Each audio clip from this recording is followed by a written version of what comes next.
दुनिया भर में एंटीबायोटिक अद्वियात के बहुत ज़्यादा इस्तेमाल के बायस मुख्तलिफ जरासीमों में उनके खिलाफ मज़ाहमत पैदा होने के नतीजे में हर साल लाखों अफराद हलाक हो जाते हैं। एक नई तहकीक में पेशगोई की गई है कि 2050 तक एंटीबायोटिक की मज़ाहमत करने वाले जरासीमों के नतीजे में 4 करोड़ के करीब अफराद हलाक हो सकते हैं।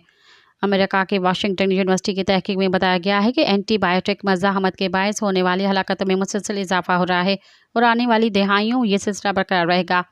मुहक्किकीन का कहना है कि एक बड़ा मसला है और ये ख़त्म होने वाला नहीं। एंटीबायोटिक के ख़िलाफ़ मज़ाहमत बढ़ने से आम अमराज का इलाज बहुत मुश्किल हो जाएगा।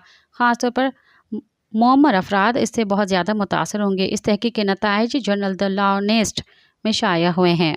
मज़ीद ख़बरन ऐं तफ़सीलात लाइ विज़िट कयो असांजी वेबसाइट www.awamiNewsHD.com ऐं ॾिसंदा रहो अवामी न्यूज़ HD।